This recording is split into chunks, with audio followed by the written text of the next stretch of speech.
Vitalik, clapping. Vitalik, impressed. Happy and clapping. Vitalik is impressed.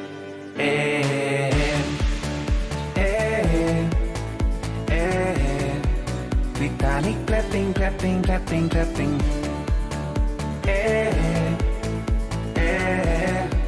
Vitalik clapping, clapping, clapping, clapping.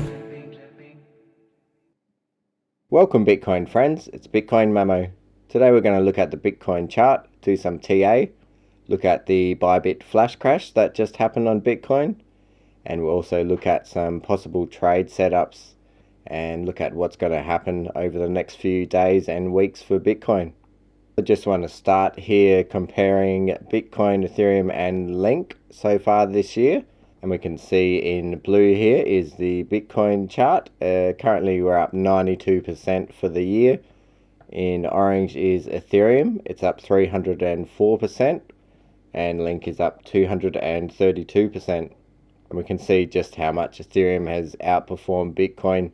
Bitcoin did start catching up a bit here to Ethereum, but just recently we can see Ethereum's taken off while Bitcoin has been going sideways for quite a while.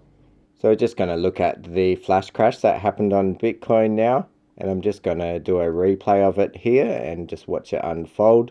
So we're at around the 59,000 level, and we started going down. We had that initial drop and then this massive drop down to 54.5, and then we came straight back up again. And we also had one here also from 59 down to 56.8. And now it has stabilized, and these happened over a couple of seconds. This is on the minute chart, and it didn't happen on other exchanges, so it was just Bybit, and they have said they will reimburse people for losses. So Bybit is good for that. They do respond quickly, and they have done that in the past, reimbursing people. And on some other exchanges we don't see that. So just looking at Bitcoin on the 4-hour chart here and the EMA ribbon, we can see we were below it here on the way down. We got above, got slightly below here, and the yellow line on the EMA ribbon crossed to the upside, and then it acted as support. And as we went higher, we came back down here to test it. We did get another bounce back up, and we did have one more test here. We got close to the ribbon, didn't quite touch it, and we have had a small bounce here at the moment. And I do have these trend lines drawn here. It can be drawn a couple of ways. So looking at the white lines, we can see we're in a channel here. Or if we use the blue line as the top trend line, it could be more of a wedge, which is a bearish pattern. So we could see a breakdown from this wedge maybe to this golden pocket area. But it just depends how you draw these trend lines. Things are quite bullish here, and we are getting support on the 4-hour EMA ribbon. But one thing to note here on the RSI, we do have lower highs, but higher highs on the price. So this is bearish divergence, and we have had this pullback here. But we can see there's plenty of room to come down on the RSI. We can also see there's a bit of a trend line here on the RSI. And we have bounced off it a couple of times, and we are hovering close to that level. So I think we'll have to watch to see if this trend line breaks, and we might also break this trend line here at the same time. But if this trend line does hold and we go higher on the RSI relative to this point and higher on the chart, then I think that bearish divergence would have played out, and we may be carrying a higher without that divergence. And perhaps we could look for this top trend line here in white as a target we might go up to. And just looking at some Fibonacci levels, just doing it from the overall top to the bottom here, you can see that we are at this golden pocket area here, the 61.8 and the 65 level. So I think if we can get above this level, we will be looking for higher prices. And again, if we were to have a pullback, just drawing the smaller fib here from this point here to the top, you can see the golden pocket is in the range of 54.8. And we also have this white trend line here, which may act as support. And this trend line takes us all the way back in December last year, connecting these two lows. And we did dip below this trend line here on this big drop, but then when we got above, we used it as support, and we can see connecting the tops here and also these 2 points with the yellow line, we can see that they all intersect in this area. So let's just look through the time frames with the RSI and the stochastic RSI. You can see we have gone above this 70 line, and we can also see we had bearish divergence on the 1 hour between these 2 points and these 2 points, and also between these 2 points here. We made a higher high on the price, lower high on the RSI, and we did get pullbacks from this initial one, and we did also get this pullback from this second one, and we'll just have to see if the pullback has completely played out or if there's more room to go. But this is just on the 1 hour, and it's less significant than the higher time frames. Looking on the 2 hour chart, we didn't have that bearish divergence between these points, but we do have it between these 2 points here, and we see the stochastic RSI coming down also. The 4 hour, as we mentioned, also has this bearish divergence, and the stochastic RSI is still coming down, and it's also present on the 6 hour here. And we also see the stochastic coming down on the 6 hour. But looking on the 12 hour, we don't have that divergence. We do have room to go up on the RSI. The stochastic is quite high here. And we do also see this trend line on the RSI here, just connecting the tops. And we do have room to come up to this trend line before we test it.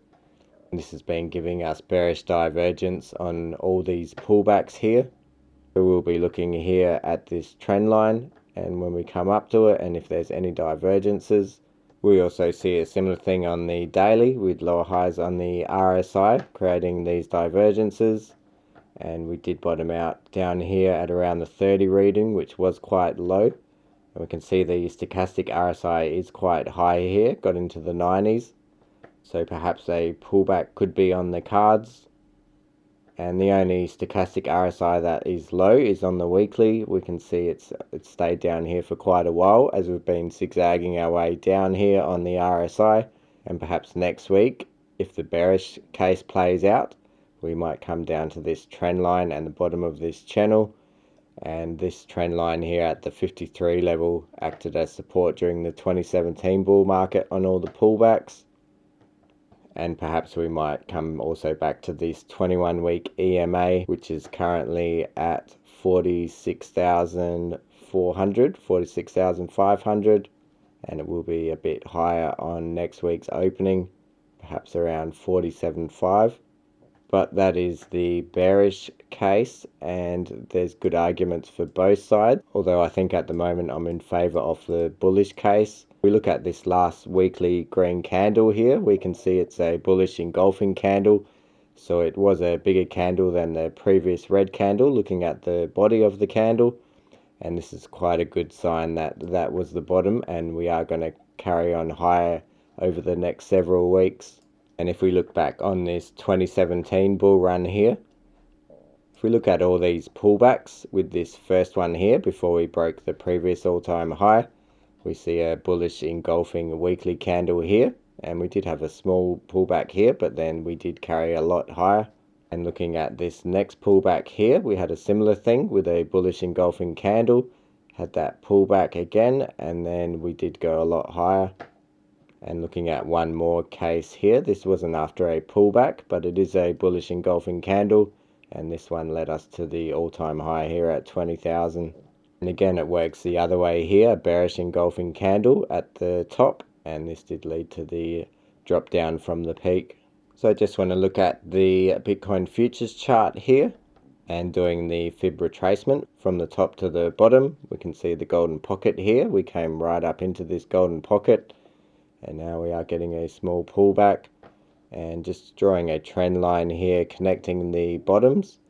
We can see that this trend line also acted as resistance so far on this pullback.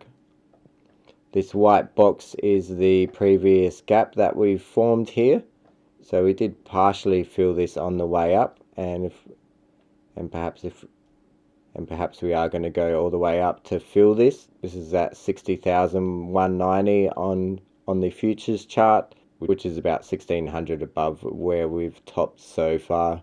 And just looking at the RSI on the futures chart, I've also just got a trend line here, and I'll be watching for a retest of this trend line to see if we break it or if we get rejected. And on the daily, the futures chart does have room to go higher here, unlike on the spot chart. And I should mention that the golden cross on the 4 hour that looks like we're about to have. So this yellow line is the 50 exponential moving average, and the red line is the 200 exponential moving average. And this is on the 4 hour chart, as I said. And sometimes we do like to come down into these crosses. They can act as a magnet. We do like to come down and just test the cross, and sometimes even prevent it from happening. So how am I playing this market? Well, I did have some trades on these run-ups, but they were very small trades because I was expecting bigger pullbacks and hoping to get in at lower prices. And then I was quite lucky here when we had this big flash crash. I did buy in at 57,590 with the first buy. So it was around here. It was 10,000 contracts, and then I bought again at 56,280. So around here, 10,000 contracts, and then I did 20,000 contracts at 55,100, and that brought down my average buy-in to 56,000. So I was quite lucky to get the order down here quite close to the bottom. Basically, I might take some profits, but I want to see how this plays out. If we do carry on with a bounce here, or if we do get a actual drop down. And if we do drop down, I'd be looking for this golden pocket area around 55,000, and I will add more contracts there, and we'll have to see what happens. I do think this trend line that I mentioned previously that connected the bottoms here and also acted as support down here on this drop, I do think this trend line will hold. So I am willing to add quite a long way down here, and this is 10x leverage trade. So at 56,000, my liquidation point would be down at 51,000. So I'll bring down my average buy-in, dropping down here. I do think we are going to get a bounce if we do come down to these levels, and I don't think we'll make a lower low here. I think there's too much bullish signs. It is a $4,000 trade. It's currently up 27%, so 1,100. And just to show that I did get those orders at those levels, we can see it down here at 55.1, 56.2 and 57.5. I do just want to point out one thing quickly. This is on the 4 hour chart, and this looks a little bit messy, but these are the Bollinger Bands, and when these squeeze together, often it can lead to a more volatile move. And we can see here when they did squeeze here, we did have this big drop and then this big pump, and also they squeezed here and we had this drop down, and then we had a pump after that.